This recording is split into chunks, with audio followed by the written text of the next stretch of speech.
I've got an amplifier for VHF, a couple of 100 watts for VHF, because I'm doing VHF sideband. UHF as well for FM, mainly FM. I run beams for there.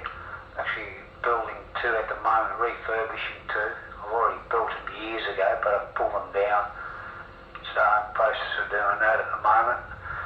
But I think I've heard you before, Paul. Maybe it was about a year ago. I think you might have just shifted to the place you're at now. Is that right? You've got a very good memory, Frank. We made contact, it would have been a year and a half ago. And I was struggling on many levels with a feed line system antenna, and ended up with a good Alma of mine. Ended up with this antenna from a deceased estate, and it's a high gain DX88. It's fine up to 1.5 kilowatts.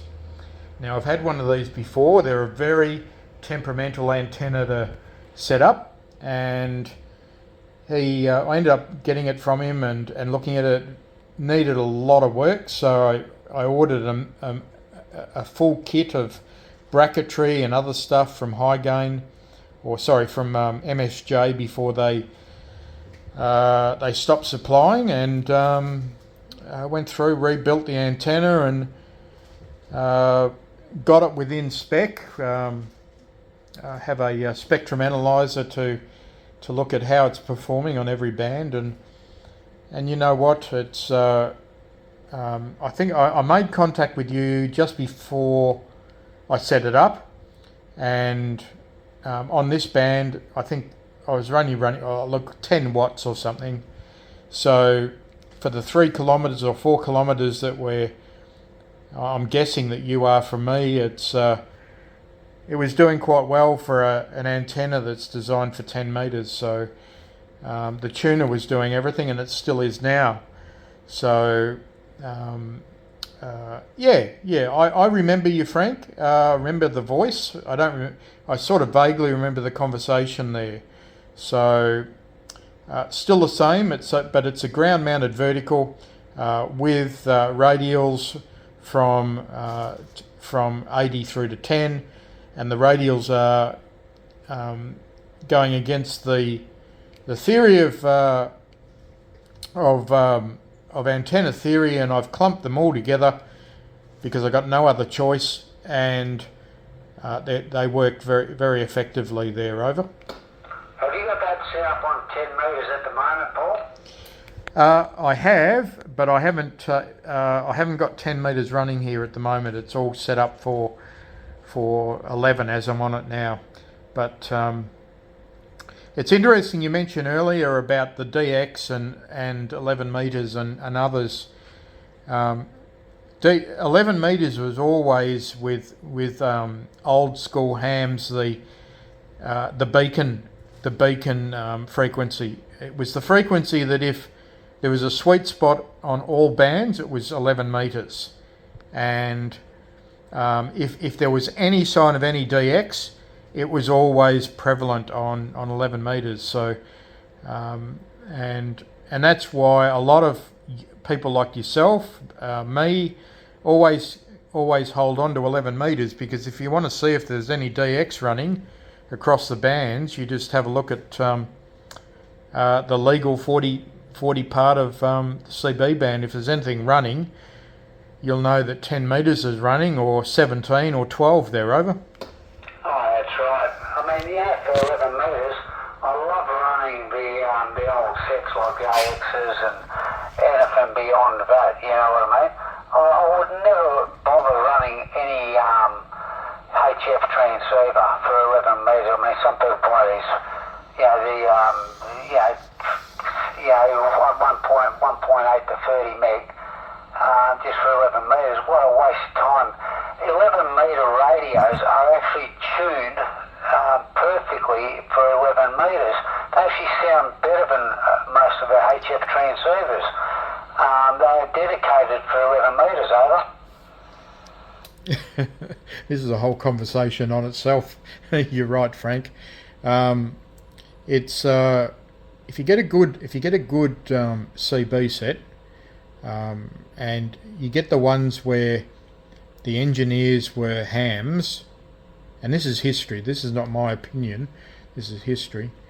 Where the engineers were hams themselves, you'll find that their RX and TX stages are extremely good, and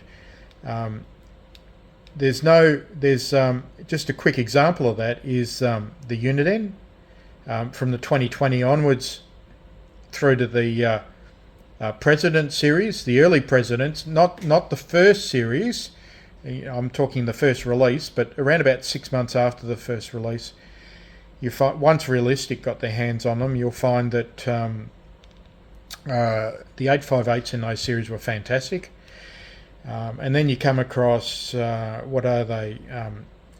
The migration away from crystal sets and into the O2A, and then when Cybernet released their models, I must say, back in the day when Cybernet released their earlier O2A chips, people were not fans. They tried to criticise, and I loved them, and it was only because the warm audio. It was I didn't know much about radio at the time, but the warm audio really got me.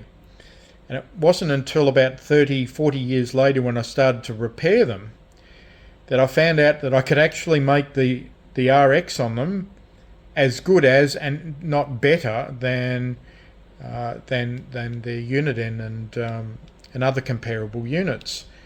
And it's not just me talking about this now. It's when you plug your tone generators into them, you'll find that 0.5 volts, 0.22 volts of RX selectivity. You'll find that these the technical side of the hobby is showing that, yeah, look, hey, these are great. They're comparable to ham radios, the good ham radios of the time. So what you say is absolutely right, and it's interesting. The radios that I've got, the two I've got in front of me now, they were built by, and that's why they were called SBE, sideband engineers. They were actually ham radio engineers that followed the Japanese introduction of SSB. If they had have spent a bit more time and spent a bit more money on and producing better quality PCBs, it wouldn't be left to people like me and other people to continually repair the tracks and the way that they were actually etched. The design of the PCBs were pretty good. The components that we used were fantastic. It's just the layout that was pretty poor. But then if we put it all into context, Frank, they were only ever designed to last for 2 or 3 years. And we're here 50 years later. and your Craco and your O2A GEA models and Apollos and SBEs and Pacers, they're all being kept alive, and they're commanding big dollars there, over. Same with the CPI and Kenwood, ICOM. They really designed some mil-spec gear. It was all mil-spec gear back. They went through the phase. They went through the 80s, or the 70s, the valves. In the 80s, a lot of the transistorized outputs. And the mil specs, but in the 90s they were still really nice in the 90s, a lot of the radios with the LCD displays, the orange backlighting, they went from fluorescent to that. And then from that they've gone to the radios we pretty much have today, all plastic fronts, everyone's plastic, and they've made them, all the bells and whistles, but I like the 90s and 80s sets because you could look at the set and you could see where all your potentiometers are, with their positions. You didn't worry about menu systems and all the bells and whistles that they have now. You could just see where your settings were, and you could say you can tweak this or tweak that, and you had a real signal, a VU meter, which I love the VU meters, you know. So, I mean, that's what we were brought up in that generation. Like people getting into ham radio now would be looking at all the, you know, spectrum on their radio and, you know, tossing off over all that bloody bullshit, you know, where, you know, the radios of previous years were more suited for the people who grew up in those years like me and yourself, you know, you know, that's what we knew. So, and you like that. And those engineers back then, like you were saying, they were brilliant. They designed radios with really good filtering in them, you know. Now, of course, you'd pay the extra dollars, but, geez, you can have some that are so well filtered, you know, that were just brilliant receivers over. Don't start me on filtering there, Frank. It's interesting. You can put, let's say, I'll name them. You put an Electrophone, a GEA model, a Colt, a Tedelex TE6000. What else? You put in the Carina. You put in what else? There's a few other O2As. You put them all alongside of each other, and they're all basically the same. So why is it that one performs slightly better than the other? And I think you hit the nail on the head. It comes down to the crystal filter. If you have a look at them, they're all running slightly different crystal filters, and the GE and what was the other one? The Tedelex TE6000. The filters in those two radios were quite a lot more expensive, and I just can't remember the name of them. I was actually just going through my spare parts, and I've got two sitting here, but I remember doing the analysis, and the analysis came down to the crystal filters. And it's interesting because on the Carina I swapped out, because they ran the cheaper ones, they were the Kmart brand, but everything else was the same. But if I swapped out and put in a Tedelex crystal filter, the radio was a slightly different radio. The other thing that I also noted on a lot of these older sets was that on the Tedelex, for example, every single lead was covered. So every resistor that was standing up had, it's not heat shrink, it is a silicon product that they just slide on. And gee, the trouble that they went to for absolutely zero gain. It was just that if you ever opened up this set, you could see that, you know, the Tedelex or the what else?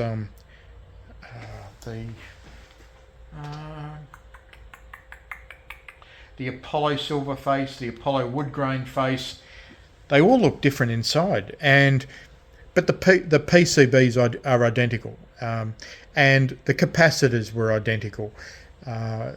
Everything else was identical except for little things like the filtering stage and the way that the factory tuned the RX. It's not the TX, it's always the RX, because that's, you know, you turn it on, you want to hear something, and if something hears well, you go, oh, that's a better radio. Well, that's, I mean, you were around at the same time.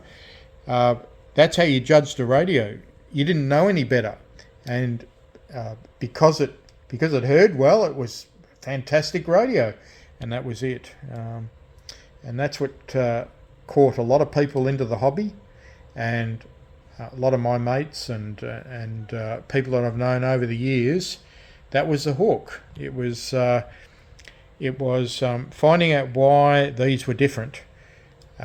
But of course, on top of that, the huge part of the hobby was the theoretical side of the hobby, which the license requires that you know. But it was the feed line systems. That's where all the magic was. So you could take a 10 watt radio like I'm talking on now and what you're probably talking on, and it all came down to what do I put into my QTH, do I run, back in the day it was an end fed, or do I run an off centre fed, or thanks to Mr. Yagi, do I run a 2-element Yagi or a 3-element Yagi at the time? And that's what it came down to. Now there are just so many different options from, dare I say it, the internet and TCP/IP and Raspberry Pi, which runs off, they're using